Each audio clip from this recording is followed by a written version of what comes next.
Bonjour, Hello! Stéphane et Magali, initiateurs d'aventures en famille, provocateurs de relations familiales épanouies et sereines. Aujourd'hui, peut-on aborder tous les sujets, et notamment les sujets graves, avec nos enfants?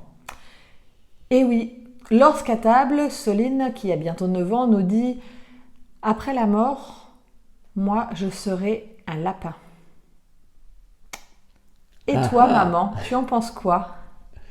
Eh oui, alors la mort, qu'est-ce qui se passe après la Et... mort, la guerre, le terrorisme, enfin voilà, tous les sujets graves, et notamment effectivement cette question d'une enfant, voilà, qui au Qui repas tout va... naturellement vous aborde ce sujet-là, eh bien c'est une occasion d'aborder ce sujet, parce que pour nous, oui, tous les sujets, y compris les sujets graves, peuvent et doivent être abordés avec les enfants. Alors, bien évidemment, on ne vous demande pas d'avoir la science infuse, d'avoir réponse à toutes leurs questions, mais simplement d'éveiller, d'encourager leur curiosité. Ouvrez la discussion, laissez-les partager leur avis, donner leur libre arbitre. C'est vraiment important d'encourager ça. Chacun a le droit d'avoir des opinions. Et en discutant de tout, eh bien, ça permet effectivement d'ouvrir. Je vous avouerai que moi-même, eh ben, le premier réflexe a été de dire à Soline, je ne sais pas. Stéphane lui a justement dit, effectivement, il existe des croyances qui sont des croyances bouddhistes, qui croient en la réincarnation. Donc ça a permis d'ouvrir sur un nouveau sujet, on est allé voir sur Internet. Les enfants éveillent comme ça, ouvrent leur esprit à des nouveaux sujets, à des nouvelles croyances, et je trouve très très enrichissant d'aborder ces sujets.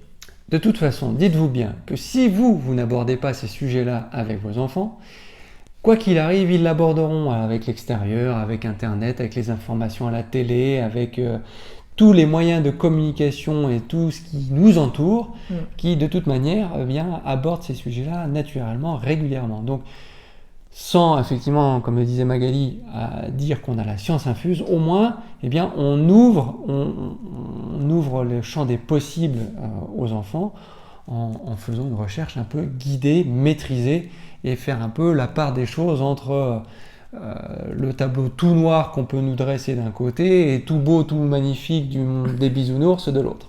Donc effectivement, n'essayez pas de les préserver.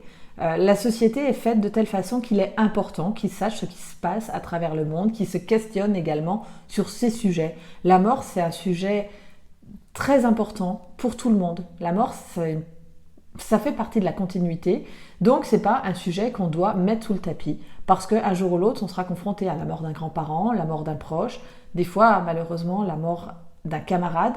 Donc effectivement, ouvrez la discussion, et puis dites-vous que toutes ces discussions, toute cette ouverture que vous allez créer, ces habitudes que vous donnez à vos enfants, eh bien c'est aussi l'occasion pour eux, lorsqu'ils en auront besoin, lorsqu'ils rencontreront une difficulté, de savoir qu'ils peuvent se tourner vers vous. Vous êtes ouvert à la discussion, vous l'avez habitué à parler de tout, donc il aura l'envie et ce besoin d'aller discuter avec vous lorsque lui-même aura des difficultés. Alors également, soyez à l'aise si vous n'avez pas toutes les réponses, et vous n'aurez pas toutes les réponses. Donc soyez à l'aise en leur disant, écoute, je ne sais pas. On va regarder ensemble, on va essayer de se faire un avis. Tiens, si on réfléchissait un petit peu, qu'est-ce que pourrait être la vérité, la réalité? Mais voilà, soyez honnête, n'inventez pas, n'imaginez pas sur des questions où vous n'avez pas la réponse. Et puis s'ils vous posent la question, dites-vous que c'est parce qu'ils se posent eux-mêmes des questions ou qu'ils ont des idées. Donc, qu'en penses-tu? Est souvent la meilleure des réponses. C'est vrai, c'est vrai.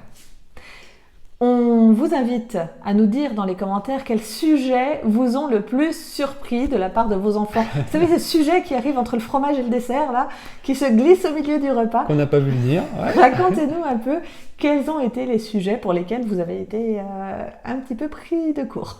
N'oubliez pas de vous abonner à notre chaîne YouTube pour ne rater aucune de nos vidéos. Retrouvez tous nos conseils, astuces, coaching sur notre blog Aventure de notre vie.